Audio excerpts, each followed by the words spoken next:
going to be making pizza dough.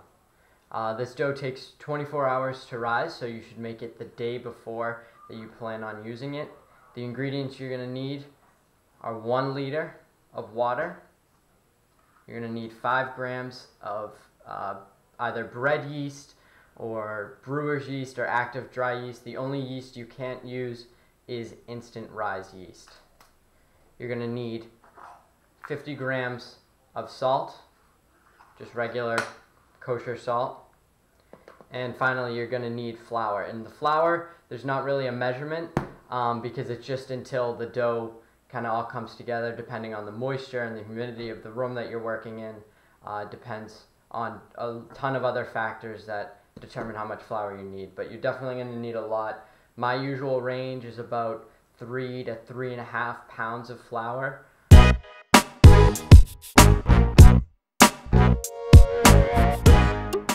Let's get started now with our measurements. So first we're going to need 50 grams of salt.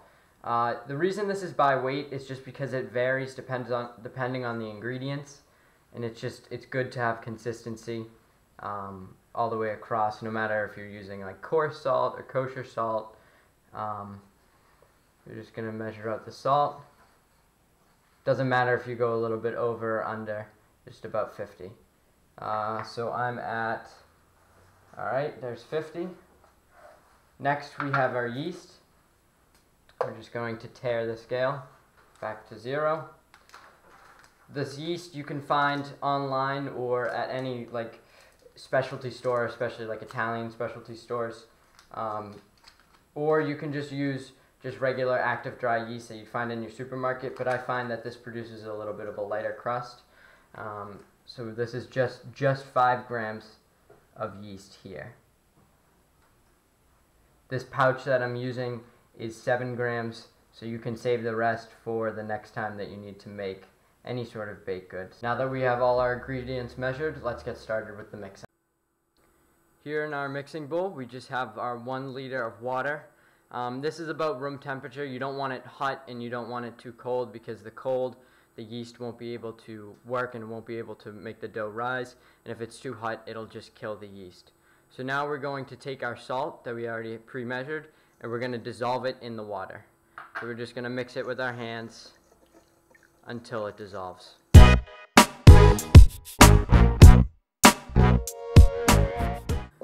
Now that our salt here is mostly dissolved, we're going to add our yeast.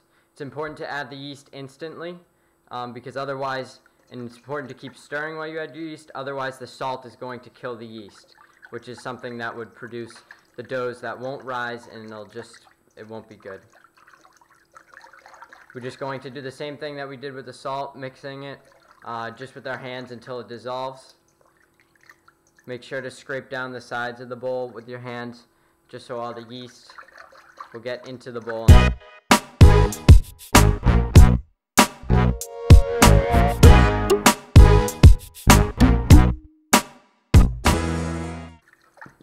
Now that our yeast is dissolved into our water, we're going to start adding the flour. For this, you can I have my big tub of flour here. You just have to gently add some of it in so it doesn't splash. Work a little bit in at a time. Start with that. And this, we're just going to kind of do the same motion. Just stir it around so it starts to dissolve and it'll make a paste.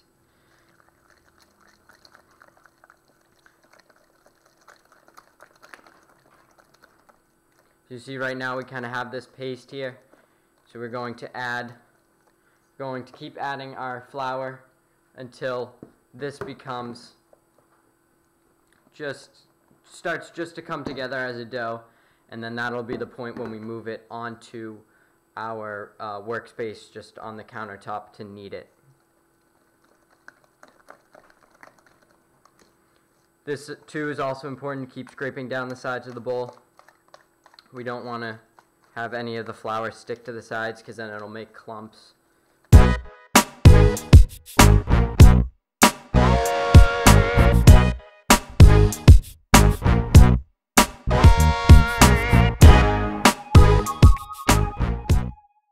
You can see now it's starting to come together as a dough a little bit more, and it's less like a paste.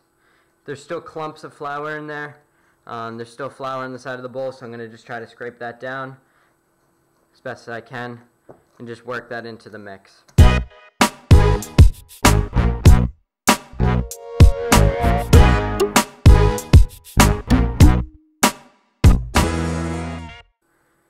At this point, we're ready to dump this onto our workspace and start working it by hand.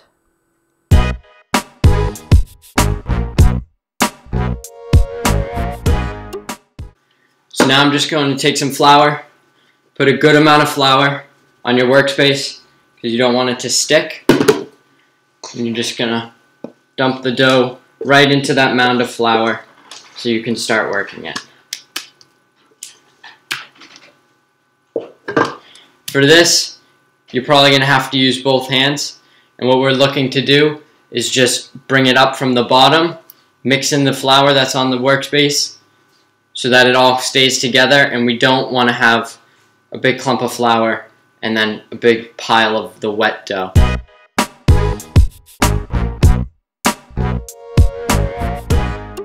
At this point, I've just been working it for about 2 or 3 minutes.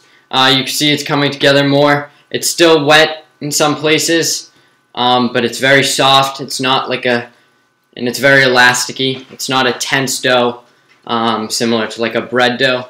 At this point, it's also helpful if you have a bench scraper to use this to kind of pull some of the flour in with the dough.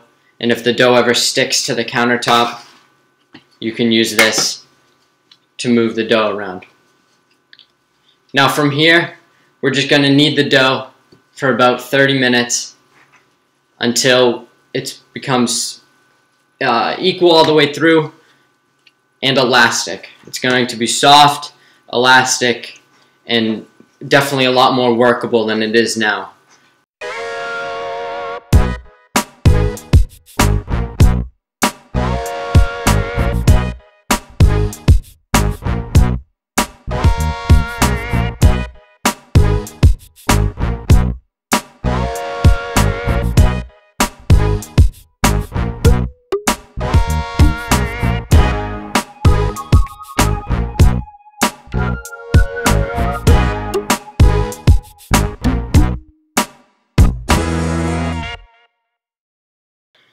So after about 15 minutes, this should be the consistency that you're looking for.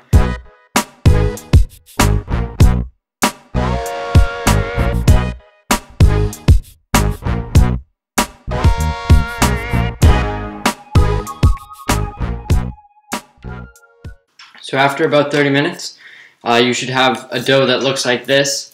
It's going to be soft, definitely pliable. You should be able to like pick it up. See how elastic it is?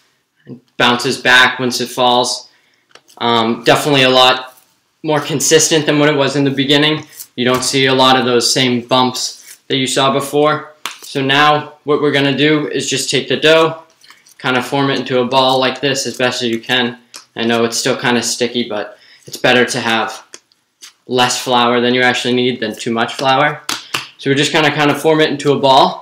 And we're going to let it sit here for about 30 minutes before we portion it.